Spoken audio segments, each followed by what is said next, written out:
Thanks so much for joining us on this Monday evening for the latest edition of Broncos Beat. Joining me tonight to break down what we learned when the coordinators met with the media last week, we have Cecil Lammey from 104.3 The Fan, Matt Boyer from Broncos TV, and James Palmer from the NFL Network joining us while on vacation. I love the dedication, man. Yeah, I miss you guys. There's no way I'm missing this, even on vacation.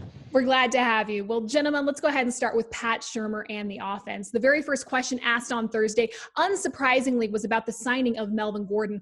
Later, he was asked to specify how he might use two Pro Bowl running backs. This is what he had to say. There's times when they can both be on the field at the same time.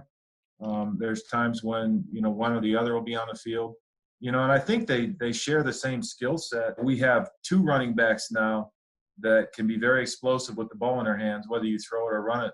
I think is a good thing. I really do think you need more than one running back. Royce Freeman obviously did a great job last year as well. And so we're going to try to utilize both and all three of them and try to utilize their skills.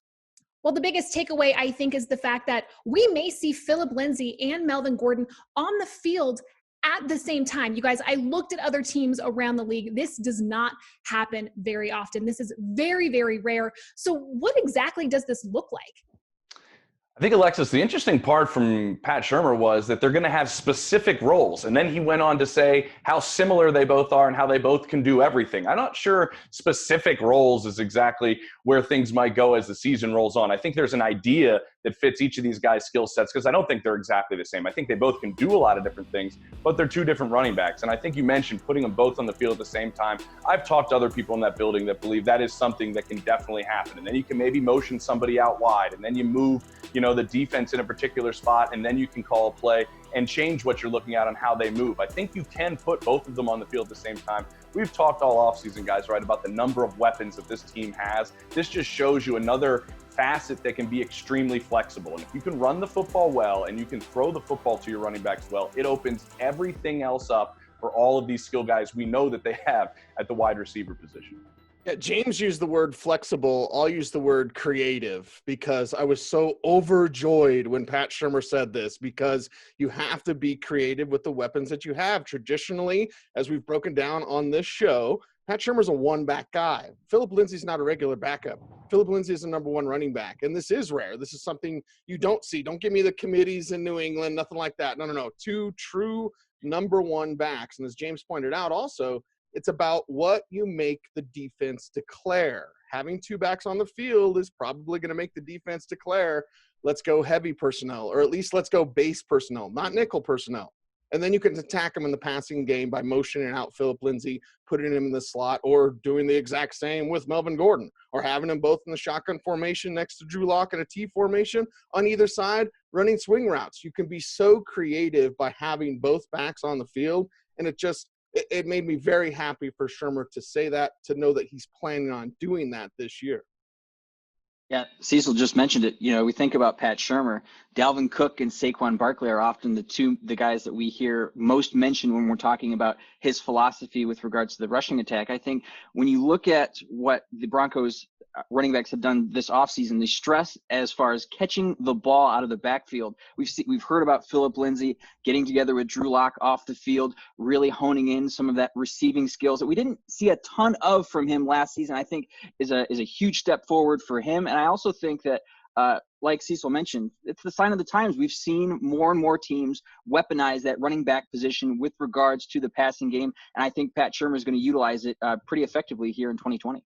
I want to jump on what Matt said about Phillip Lindsay catching the football, because the people I've talked to, I don't think they think he can't catch the football. I think that was a narrative that was put out there last year, maybe because he takes the job and Royce Freeman's looking for something to do, and he becomes a third down back. I think Phillip Lindsay can catch the football, and him throwing with Drew Lock 3 times a week, I think is huge, because when you have a young quarterback that is out there looking to make plays, and this is his first season as a starter, if you develop a rapport that you're going to be in the right spot as a safety valve for your young quarterback, and you develop that trust in the offseason, I think that's a big move for Phillip Lindsay to be utilized more in the passing game and show Drew Lock right now that I'm going to be right here. I'm going to catch the ball for you. And I know some of the conversations between the two of them have gone on about, you can catch the ball better than apparently people think you do.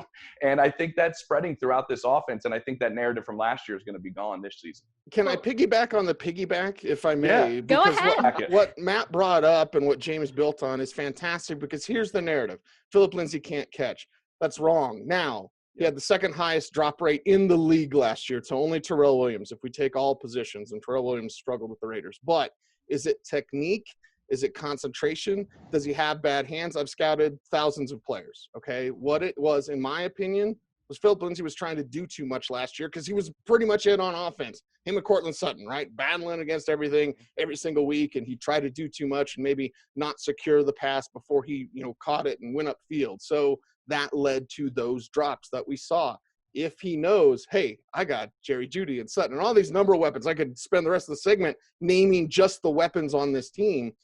He can calm down. He can play with a calm mind. He can catch the ball and make plays happen. So I think it's very important to note everything that Matt and James just said. We'll talk about all those weapons in the next segment, but really quick, you guys, something else that stood out to me was that Pat Shurmur mentioned Royce Freeman in this answer by name, saying that he did a great job last year as well, and that the Broncos are going to try to utilize all three of them. So clearly, Pat Shurmur has a plan for Royce Freeman. What do you think that plan is? I think we heard. Right, Matt? Having a rotation, Alexis, is big. I mean, the more guys you can rotate in, the fresher the guys are going to be. I've talked to Phillip, who thinks because of Melvin being there, he'll be fresher and more explosive. If you can find ways to get Royce in there, I think the hard part for Royce is he's a carry back. He's a guy that gets into a rhythm with the more carries he gets. And I don't see that happening with the other two guys that are in that backfield. I think it might be difficult for him to get into a groove where we see him be successful running the football. And we've also seen, James just mentioned it, Royce's ability to kind of be ready, I think, is going to be the most important thing, because when you look at the Super Bowl last year, Kansas City and San Francisco needed to go deep at running back and really utilize, especially San Francisco, utilize kind of a running back by committee. I think we're seeing a trend more towards that, and just being consistent and being ready, I think, is going to be the biggest thing for Royce, especially as we mentioned with Phillip. The drops last year, kind of an issue in the receiving game. I think if Royce can separate himself, or at least be as consistent as the other two main guys in his running back room, I think will make him an effective participant, at least be competitive here as we move towards the season. There's plenty of people that wanted Royce Freeman to be the starter over the last 2 years, and he struggled, including in a wide zone system last year, which was his specialty in college at Oregon. He's a good back. He's a really good back, and he's got power, right? 230 pounds. He became a much better receiver than anybody expected when he came out of college. I think he lost some confidence. Can he regain that? Can he be that pass catcher? And as Matt pointed out, can he be ready in a power gap system where it's going to tell him to stop dancing? It's about one lane, one hole, go, attack. And that's something Royce Freeman might actually thrive in, even though he never played in a power gap system.